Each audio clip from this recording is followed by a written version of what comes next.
You know, I've always loved the Beckett line. You know, Beckett, I think, I'm not sure in what context, but I know, you know, he said, fail better. In order to fail better, you have to take some risk. And having a project that makes me redefine myself by what I do, this project's been like that. It continues to be like that.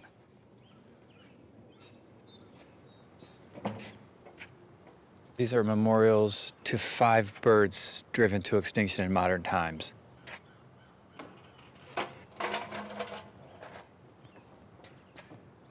And my ambition is to place them at the sites where the birds were last seen in the wild.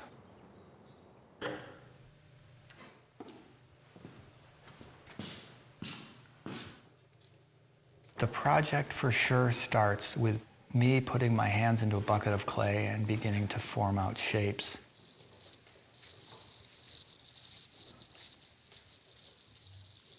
I love modeling clay. I remember being a student, walking in the sculpture studio and having the guy tell you to take clay out of a bucket, and I thought I'd died and gone to heaven. What a treat, right? So fortunate to have a life that's physical, where touching something is how you make it. Touch is,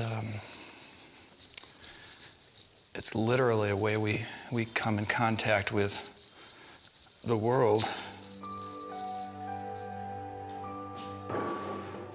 Like everything in my life, going from a very simple desire to make a thing and then wanting to learn more about the subject matter that I'm depicting, and then I found the stories. And the stories of these birds are just so compelling. Christopher Kokinos' book really is a book about the stories of the birds and his relationship to the birds.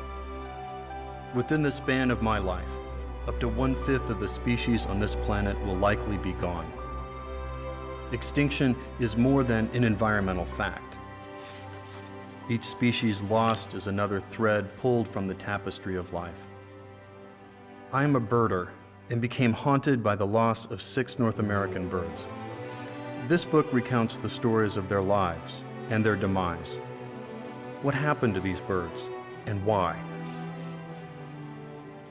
The history of the passenger pigeon is an exercise in both frustration and imagination because there were so many of them.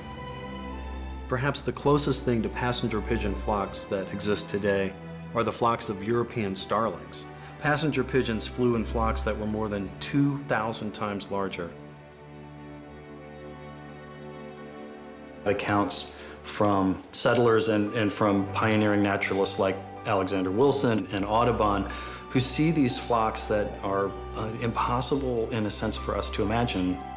Flocks of birds many miles wide, 240 miles long, that would take days to pass over a particular settlement, that would darken the skies. It was the most abundant land bird on Earth.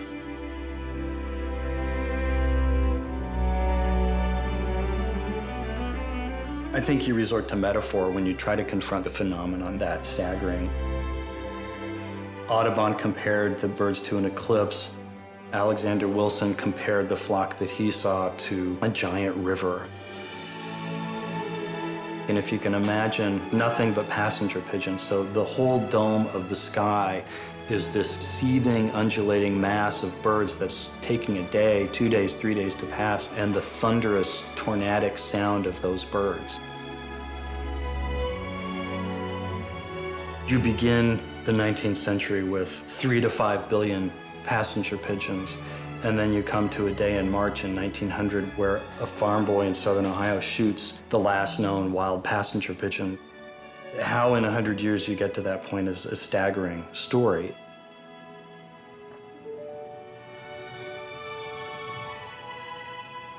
These birds are not commonly known, and they ought to be, because forgetting is another kind of extinction. It's such a thorough erasing.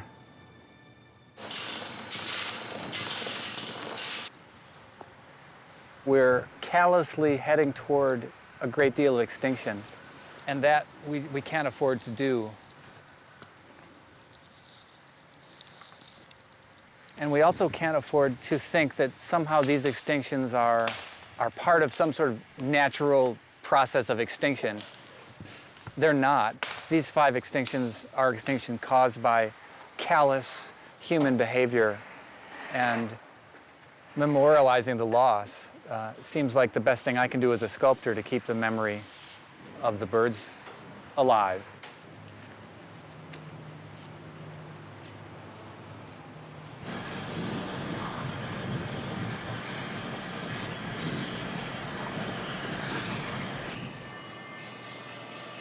The next step is to start the negotiations to get these sculptures placed in sites that are central to the bird's decline. In some cases, maybe the specific site where the last bird was shot, or places that would have been a natural habitat. So there's going to be a lot of negotiations. We're going to have to explain that these birds are worthy of memorials. That's one of the marvelous things about the project is this is not natural for me.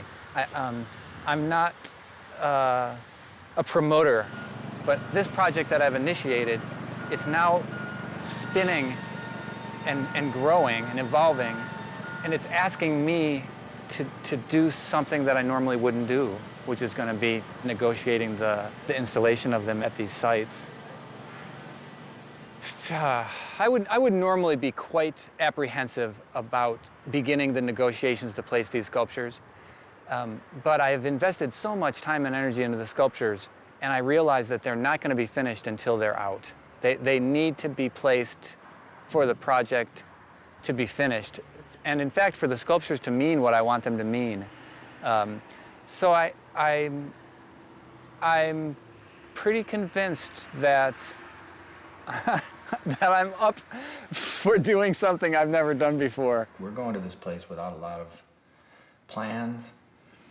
We haven't been to these places, so at this point, they're just names on a map. Yeah, but they're names that really are evocative.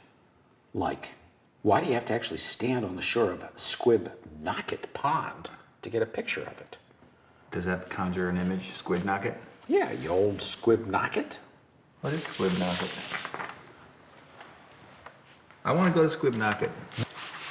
We arrived to Vineyard Haven. So one of the ideas I had early on was that I was going to make these sculptures and I was going to place them for 1 year at the sites where the birds were last seen. And I said that to Andy, and Andy said, well, why just for a year? Why don't we put them there permanently? Why don't we just put them there and leave them there? Might help us place it just to meet them. I bet you that's Green's Field, because that's Green Road. In some ways, I needed that. I mean, I needed Andy's sort of enthusiastic, big, forward-moving vision. Do you think surprises await us in Lobsterville? I think so.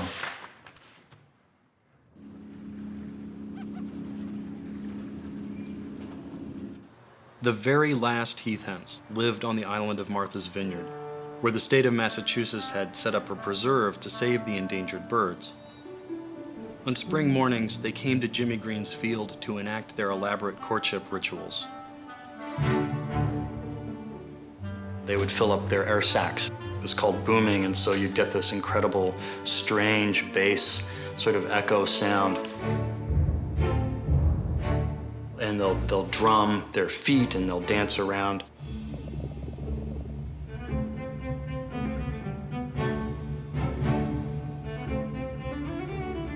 It's a remarkable spectacle. By 1928, there was only one left. The locals nicknamed him Booming Ben, after the strange, foghorn-like mating call of the male heath hen. Booming Ben became something of a star. Newspaper and magazine stories publicized the plight of this bird. In the spring of 1929, Booming Ben flew to the top of the tallest tree and boomed out his mating call. And it's one of the most haunting images for me of that bird calling, and there wasn't any mate for it. It was just making its call into oblivion. This field was occupied by the heath hen. The heath hen's now gone. My hope would be that the presence of the memorial there adjacent to that field will be a doorway into that bit of the past.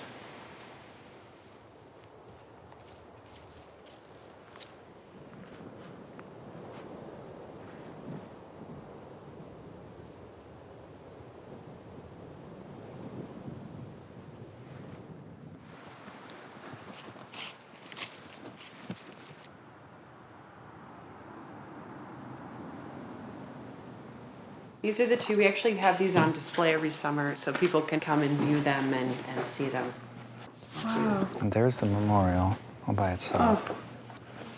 And what is the height of this? So it's about my height. 6'2", 6'3". Yeah, about my height. What are you laughing about? Yeah. Sorry. Oh, that's nice. Look at that. So heath hens boomed, males boomed using those pouches, and one of the last sort of sightings of booming Ben was him making his way to the tallest branches of one of the big oak trees and booming and not getting any response. How long before he died was he the last? I mean, what was the? Had a sort of really long period of aloneness there, years. Oh, was it years? Yeah, it was years he was by himself. I mean, I think it was 4 or 5 seasons. I thought this was kind of the right place. I like that. You still have to get permission, or they had permission that has to be granted. But this would be the perfect area for it, if you ask me. But you still need, the folks in Boston. They're good people up there. They are. And, they have their concerns. But I think if you talk to them, they'll.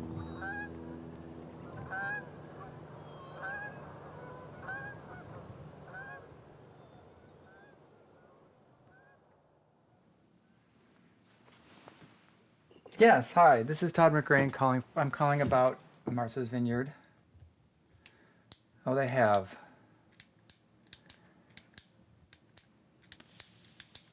Oh, I am sorry to hear that. No, I can see that. All right. Okay. Thank you. Okay. Bye.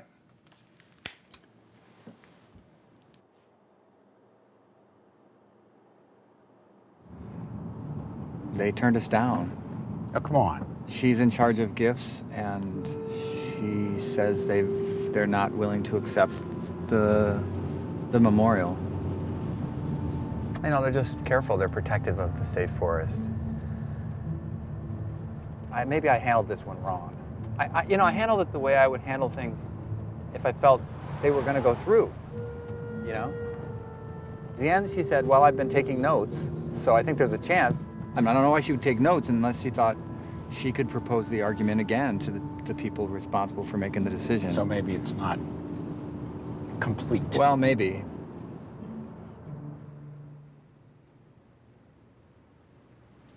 Carolina parakeet. Oh my God. Wow. Glamorous. Oh my God, it's very glamorous. When you read the descriptions, people talk about just the explosion of energy in the image, and this is really an image that speaks to such abundance. And it's great that it's a community bird. It's a bird that was, in fact, part of what led to its decline was one bird is shot, the flock comes close, choosing to be with its fallen flock mate, even though it's within the sound of the gun. We're heading north. And so we go that way? No, that way. Oh, okay. Exactly. Ocean, Oh, ocean, thank you. north up to this, 704. Ask him if he's heard of the Carolina parakeet. Yeah. Ever heard of the Carolina parakeet? The last living bird was in 1918, so it's, been extinct for a long time. But Todd's idea is to take each of these sculptures as a memorial to the lost. So that's what we're doing. We're talking to people about it, trying to not cause much trouble. I wish everybody did that. Some people don't have the, some people don't have that courtesy. Take care. Hey, have a quiet day. Nothing. Never heard of Carolina parakeet, never heard of Todd McGrain.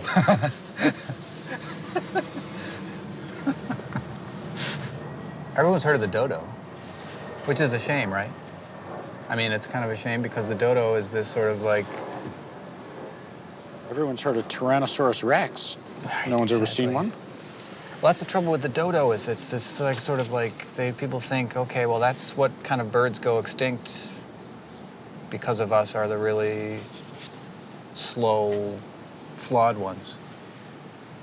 And The only flaw the Carolina parakeets had are they were beautiful and they were very loyal.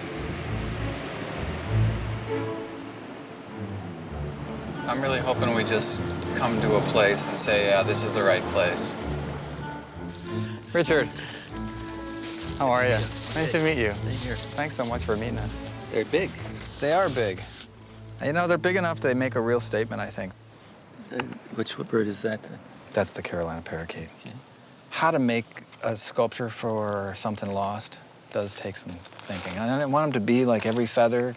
They're not really about that, you know. They're not really about sort of describing the bird specifically, but more about issues of loss and a memorial and remembrance.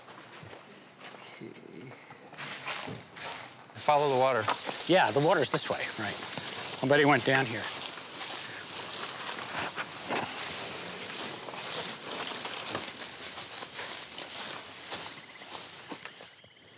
Two paths diverged in the wood, and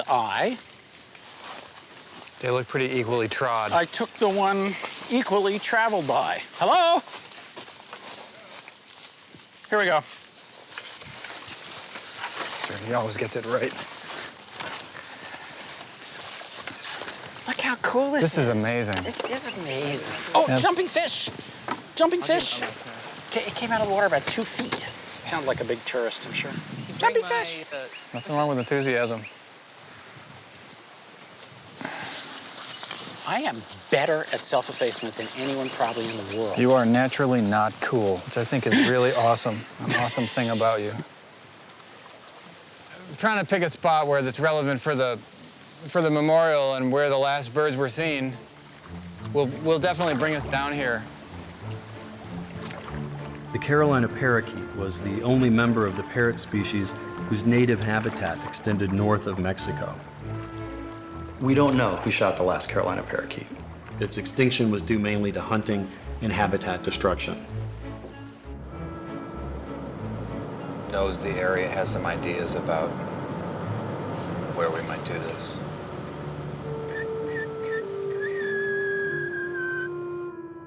These creatures are extinct. We may have never even heard of them, but it's a less rich, less animated, less wild world without them. That's what you need, isn't it? You need what would this place be like with parakeets? You know, when I'm at a place like this and I think of the bird, I just think of a chattering flock. You know, birds that chatter like crazy socially and moving through, fly really fast, turning sideways to get around trees, coming together, hanging from their beak and playing and hanging upside down and socializing.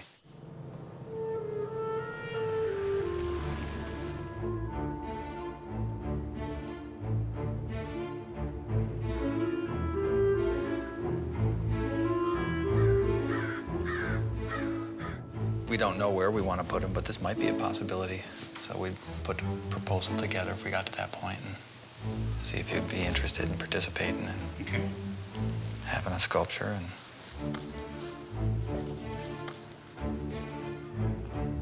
if we think that this is an appropriate place, I'm going to have to sort of somehow, you know, congratulations, I just want you to know. We've decided, and you're the lucky ones that of all of the people that are interested, we think that you're, you know, that, and hope that we can somehow get them to realize that it's a great opportunity. And I think I made some mistakes in strategy on Martha's Vineyard. You know, I think perhaps I should have had John Verconda, the ranger, and that perhaps he and I should have visited the main office in Boston, or somehow cut through the bureaucracy a little bit.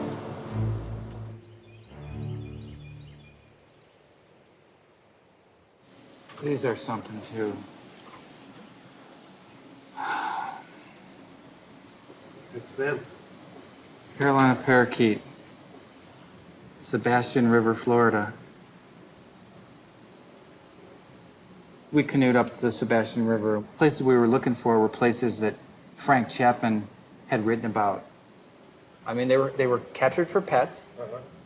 They were killed for their feathers. Plume hunting was an important industry. In the 19th century, it was the fashion to wear hats and other clothing decorated with bird feathers, and even entire corpses of birds. That trade led to the shooting of a lot of wild birds, and the Carolina parakeet was one because it was so vivid and so colorful. The feather trade was a crucial part of their extinction story. We're a catastrophic Right. force. We're described as the latest asteroid to hit the Earth. Yeah, in right. that we have created conditions such that things are going extinct because they're happening so quickly that things can adapt through mutation and selection. It's all happening too fast.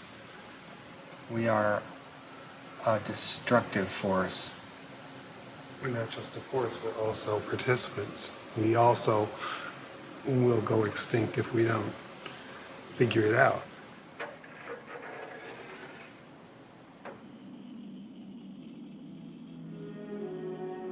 Describing a single passenger pigeon is like describing a single blade of grass. Birds that flocked in flocks that numbered into billions. Aldo Leopold describes the passenger pigeon as more of a biological storm. The hunting of the passenger pigeon by Native Americans and by settlers was at subsistence levels. But as settlement increased in the United States and the populations of urban centers grew, you have markets in larger cities needing food shipped in. The passenger pigeon became a major food source. The pigeoneer industry that commercialized the slaughter of these birds was really pretty sophisticated. They would soak grain in alcohol, and once the pigeons started feeding on it, of course they got drunk. Easy to throw a net over and then kill. Another thing they devised was the stool pigeon. They would take a captured passenger pigeon, tie a string to its legs, and set it on a stool. When they jerked the string, the bird would flutter, drawing in the wild flocks. Stool pigeon, the traitor, the thing that betrays. And then you get the railroad. The collapsing of time and distance that the railroad embodied was crucial to the extinction of the passenger pigeon. You can move large quantities of meat very quickly on ice to Philadelphia, to Baltimore, to St. Louis.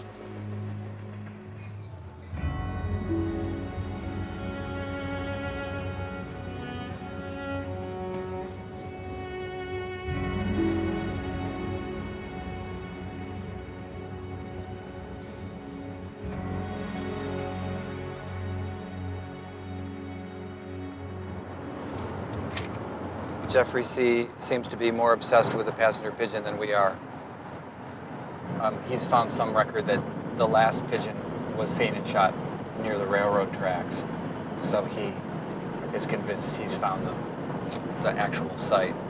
This is the only site we have where we know where the last wild survivor of the species perished. At least to within, say, 100 yards, roughly. That is what makes this place unique. He saw the bird on the ground. He went back into his house to ask his mother if he could borrow the family shotgun. And he went back outside and found the bird, which had flown to a treetop, and he shot it in the tree. I actually don't like to focus on the boy. What he did was natural for his time. Our job is to make it unnatural for our time. You know, the last bird is a symbol, and that's all. That bird was extinct long before that bird was shot. The sculpture would look great here, but I'm afraid no one would see it. It's so remote. I don't really know what to do.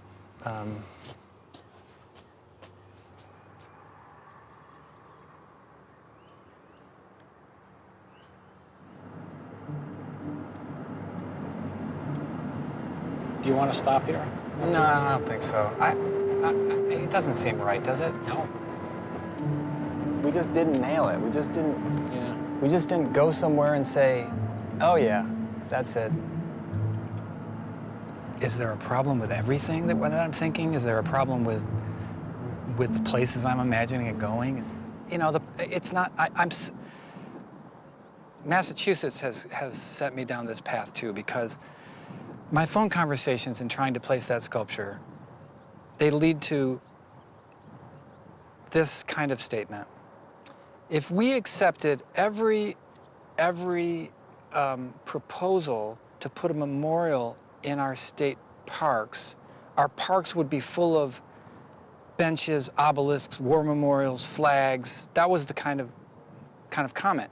Well, if I was a little stronger, I would say back, yes, but this is not an obelisk, a bench, a flag. This is something that digs deeply and that will add meaning to this place.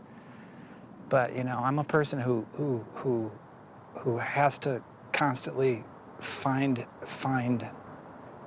the reason to keep working in the face of persistent present doubt, and that's just not easy. It's not easy to say, I'm so convinced that I'm right, that this will do what I believe it can do. Hi, how are you? Good. How are you, Todd? Good. Nice to meet meet you. Beautiful place. Well, it's coming along. This whole area, about 160 acres here, all brownfield site. Old industrial uses from, you name it, it was happening here. We're reclaiming the whole area. And so this will all be a 160 acre park. We're out looking for the most meaningful places to place these memorials, and really what I'm looking for places that have a direct association to the clan of the birds. So some relevance to the history, and then a place where they'll be seen, so that they can play an educational value in telling the story and keeping the story going. Right. And then really also as a way to get to the good work being done. So in a place where someone can say there's this loss, but the story of loss is told in a place where people are committed to preventing further loss. Right. So we've awesome. been chasing down the passenger pigeon this week. Yeah. It led us up the Scioto River. Yeah.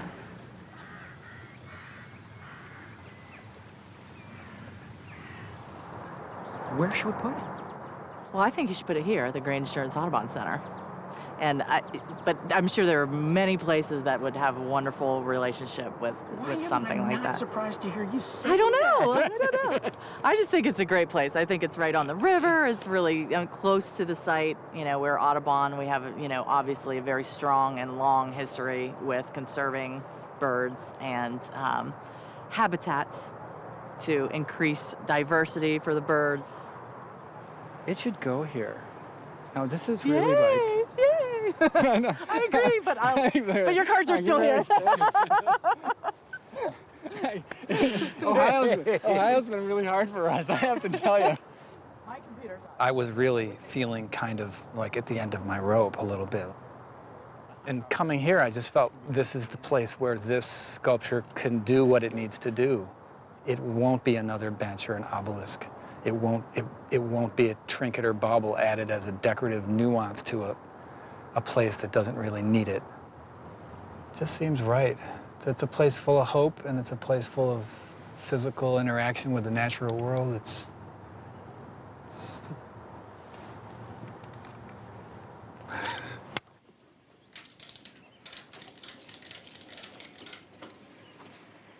I've always loved forms that fold back in on themselves.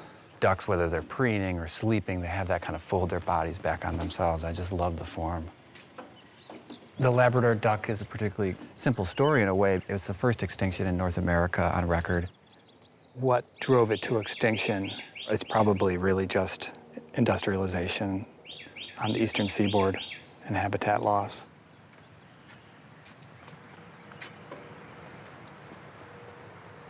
Hi, Andy, it's Todd. Great news, I just talked to the folks in Elmira about the Labrador duck and we got the thumbs up. I basically called them on the telephone and they said, wait a minute, and they pulled up the image online and they said on the phone, that same phone call, they said, yeah, when would you like to install it?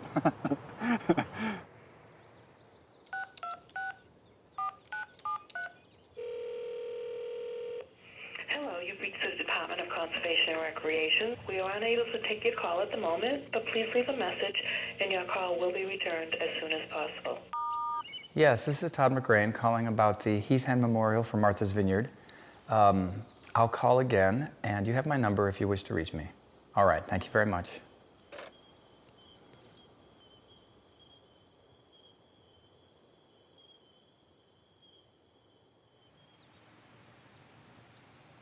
I love this bird because I think, for one, I think it's quite special, this kind of North American penguin-like bird. I was trying really hard to make gestures that we can relate to physically. And the auk is already such a little man. You know, on land, he's got a kind of Charlie Chaplin appeal. Audubon writes about his son, I think, pulling an auk on board and having it waddling around and tipping over. And, you know, its awkwardness on land, there's something very much about, you know, like our first steps in that kind of awkwardness. But, you know, there's also something very, it's a statuesque bird, you know, I just love it. The great auk was a flightless bird of the northern hemisphere. They were virtually impossible to kill in the water because they were so fast and so powerful. What would have been wings functioned in water as little flippers. The problem was that great auks had to breed on land, where they were extremely slow and ungainly, so it was preposterously easy to kill them, and that was their undoing.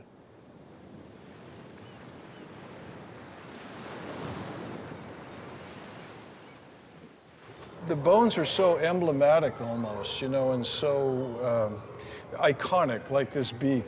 You know, when I first saw one of those, you know, and actually I saw it in the ground on Funk Island, so I knew what it was. And behind us here, this is, you know, this is maritime archaic people. These are the first humans. The guys carrying a great auk. Those are the first humans on the island of Newfoundland. That's 3,000 years ago. They took these beaks and buried them with their own people. You know, they put them in their graves with their people, you know? So it obviously had a profound significance for them that was beyond just something that you were eating. It wasn't the hunting for food that was the problem. It was actually the industrial getting the down feathers and actually killing the birds for their down and then discarding them. The down was taken for mattresses, comforters, pillows, and then the birds were discarded. And so many of them that was it. Taking the ferry over to FOGO, there's little seldom and seldom. I think those are abbreviations. I think it's seldom come by. And there's Joe Bat's arm.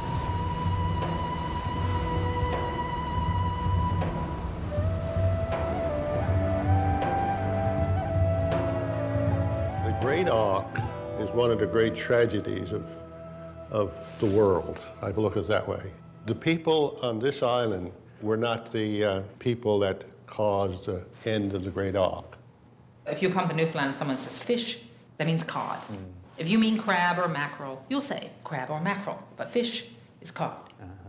The cod's coming to the brink of extinction and the auk becoming extinct, it's the same market forces that did it, and absolutely, you know, unchecked and uncontrolled by any local input. So we had, what'd you say, 15 years of absolutely unchecked factory freezer trawlers from every nation in Europe on top of us. My father, who was an inshore fisherman with a tiny little 24-foot boat, would go out maybe 5 miles, nautical miles, and he would see Russian draggers, huge things like he'd never seen in his life.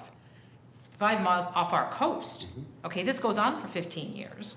Finally, somebody thinks, well, we really have to get a grip of this. I don't know what year that was.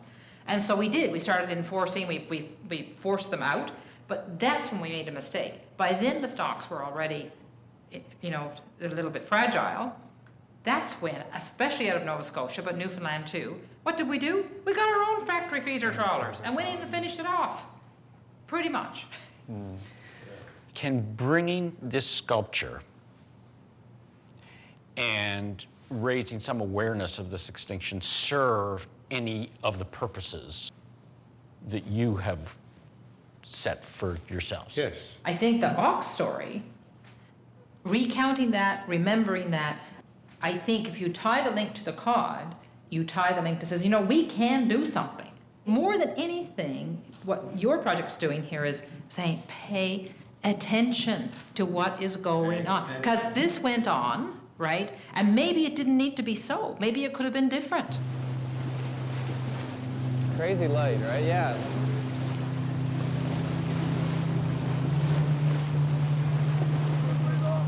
Oh, there he is. Oh, he looks great.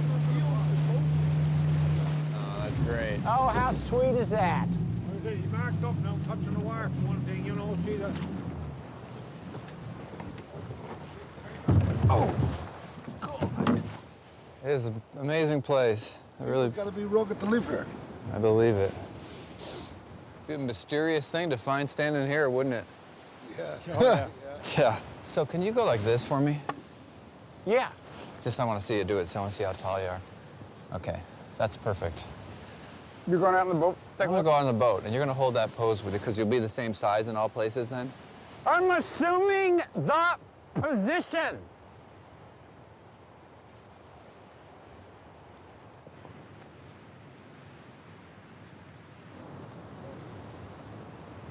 I don't think I like it. I like it more hidden. I think so, too. That's the way I feel. It'll be interesting to see it from the water. Yep. So he kind of disappears back there a little bit. Hey, Andy, can you move to number 2? That's a pretty nice spot from the water, too, where he is. That's pretty prominent there. It's pretty prominent from the water. He looks like he's a big man now. He does look big there.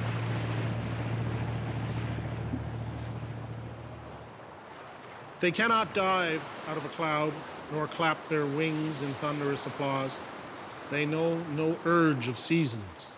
They feel no kiss of sun, no lash of wind and weather. They live forever by not living at all. And I'd like to just introduce Todd McGrain to everyone. Todd, please go ahead. Thanks.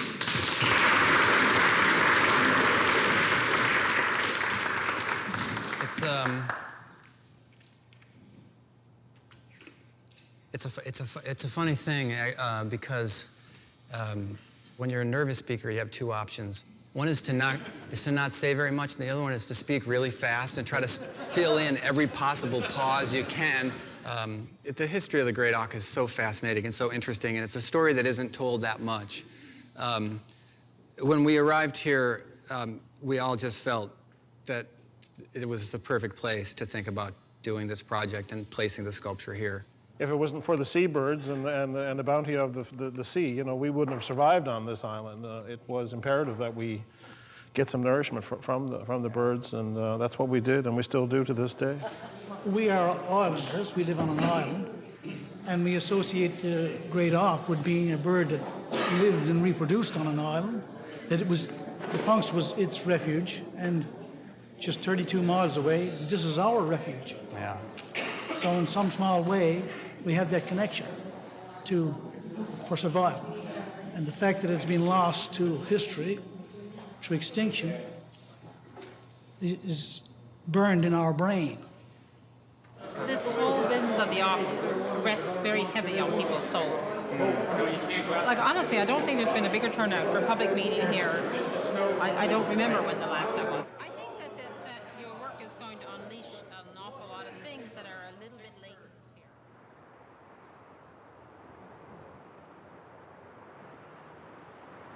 It's so interesting that the last place it made its stand was here. We have run into some delays on the part of the Massachusetts State Park in giving us permission to place this thing on state park land. Mm-hmm. And I think their position is that it's a precedent position. It's a position that if we allow this to happen on state land, how do we say no to other things that could happen on state land? Yeah, that's what I would expect, yeah. I think that sounds like crows mobbing a red tail. The way I would think of it, though, is that it is precedent setting, and that's the point. That the precedent was that this wasn't a state forest. This was the Heath End Preserve. Well, I think what you're doing is so important because It's reintroducing story into the social memory of a landscape.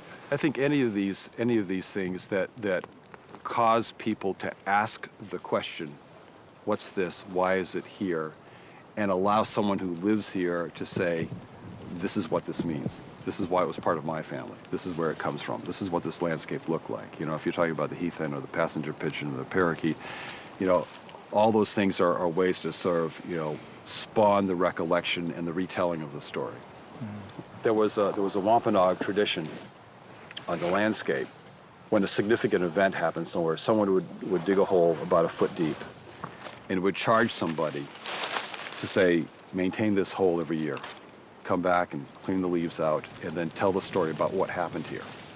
And this tradition was handed down over generations of time. It was a way of institutionalizing important events with nothing but a hole in the ground, but it required this, it required ritual. Someone had to go back to the landscape and someone actually had to do something, clean out the hole, and someone had to recite verbatim the story of what happened here. And I think anything that gets people into the position where they are, you know, what was this bird? Why was it here? Why does it matter? It's the hole in the ground. It's telling the story. The inexhaustibility of some creature, which was part and parcel of how we came to this continent. We thought that it went on forever, and we thought that things would continue to last, and we were wrong. And you find these lone voices in the literature of naturalists realizing that that's not the case. But it takes these extinctions to get that to permeate the national consciousness. The frontier is closed. We've slaughtered the bison. The passenger pigeon is gone. Maybe we can save the heath hen. So we make this turn. The heath hen's an important part of that story. The heath hen becomes a national celebrity precisely because it's endangered. And you have efforts to save it. You have efforts in Martha's Vineyard, its last stronghold, a preserve set aside.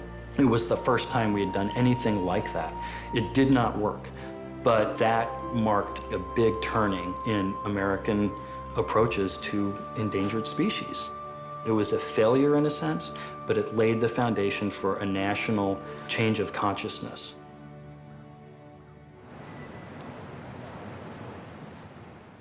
I'm still not clear on how today's meeting came about. They wouldn't be calling you here to say, Todd, sorry, why would they make you come and fly to Boston to bring you, just tell you face to face no? Because I've been so persistent. It could be that I've worn them down and they're willing to entertain the possibility and feel it's worth a meeting. Or it could be that they really feel a face-to-face meeting is the only way to stop this once and for all, so that I don't any longer send 3-ring binders full of pictures and... I don't buy it. I don't buy it. So you're optimistic? I'm optimistic. Oh, good. Well, Andy's completely making me feel underdressed. I felt so good about this green shirt. My fancy Mephisto shoes, which, you know.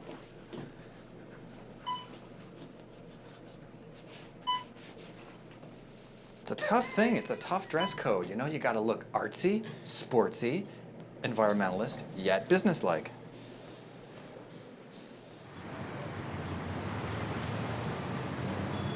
They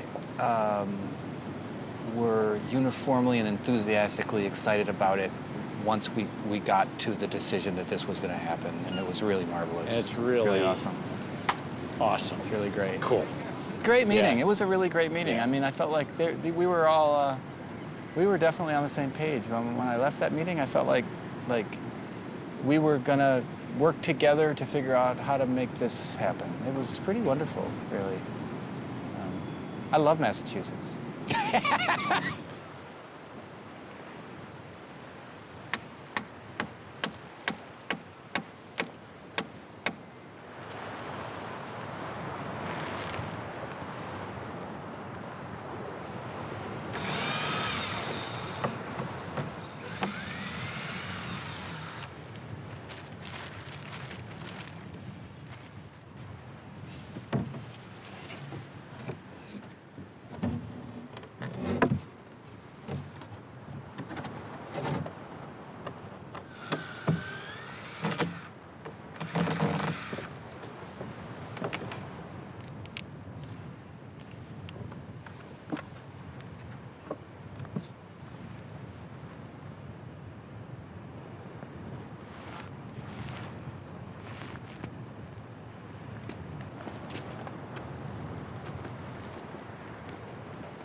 I think that's where it belongs.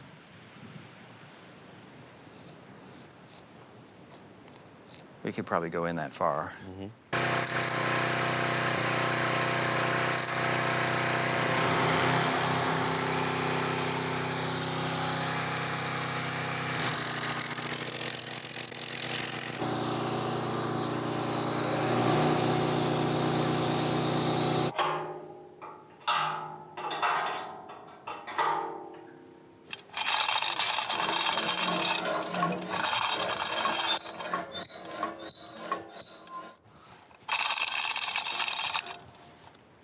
There we go. There you go.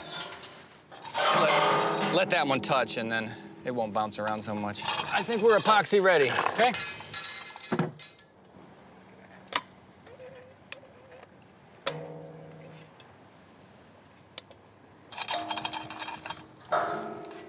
Okay.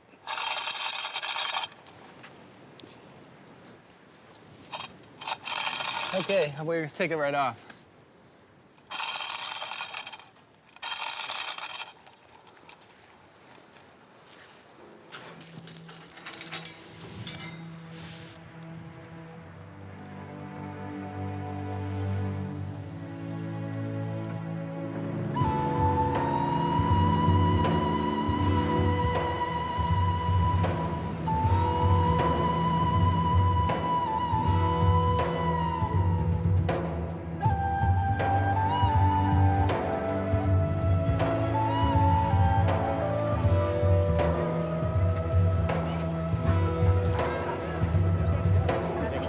Come on, there's lots of room on both sides. It's just a huge privilege to make my sculpture your sculpture. Our goal with the project is to help places that are significant in the history of these birds keep the birds present. But telling you all that the past should be kept present seems sort of unnecessary, like bringing salt water to the sea.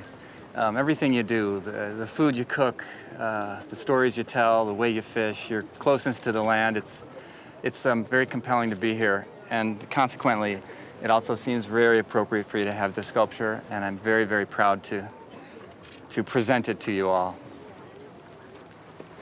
Thank you.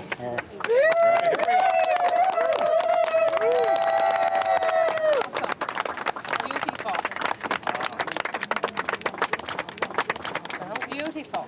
On behalf of the town, we're very proud to accept this sculpture. So thank you very much. Thank you everyone for coming, and we certainly appreciate the Last Bird crew for giving us this beautiful masterpiece sculpture. And now Todd and Ed and myself will christen it. I'll go first, ladies first. Thank you.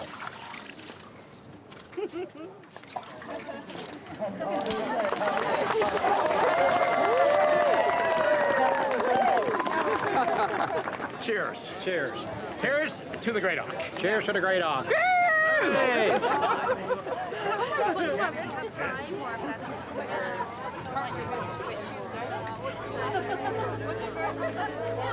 Really great. It begs to be touched. It does, doesn't it? It's a shape for touching. Sculpture's good that way. Can't do that with a painting. No, it's not the same, is it? No. Thank you very much, Great Kathy. jobs, really.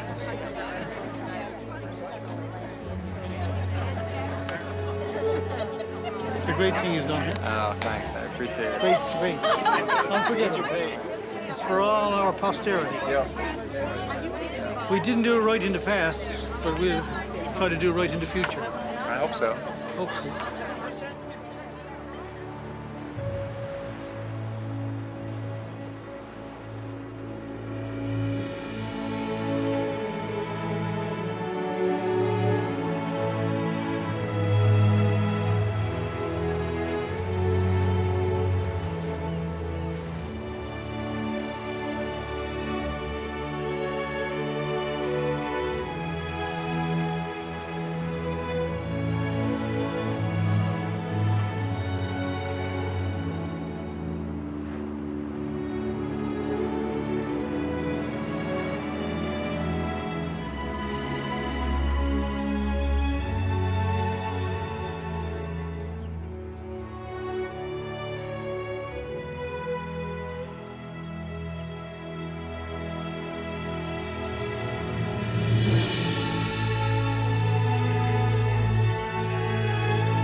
looks so sweet. Look.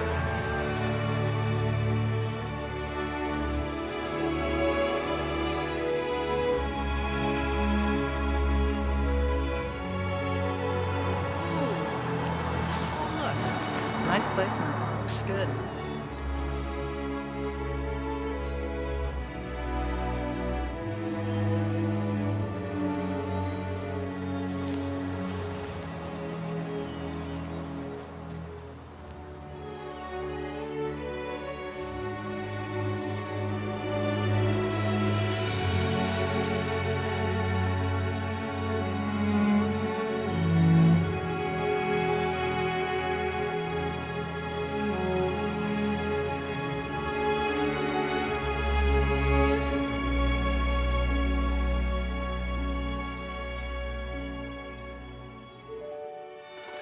It's incredible out here. It's killing me. That looks nice. Good one. All right. Very nice. Thank you very much. More than welcome, sir. It's been a pleasure working with you.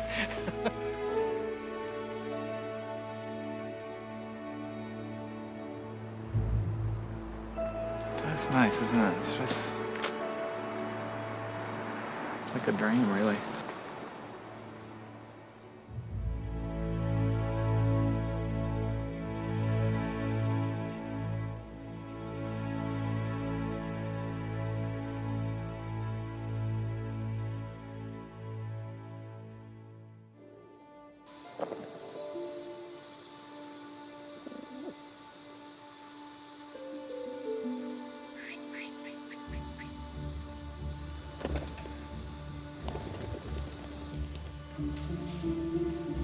There's pretty galleries. You want to hold this and see if I can get their bird form?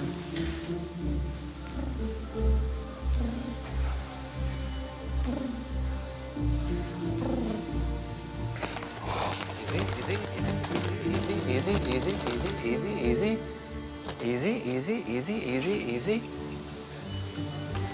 easy.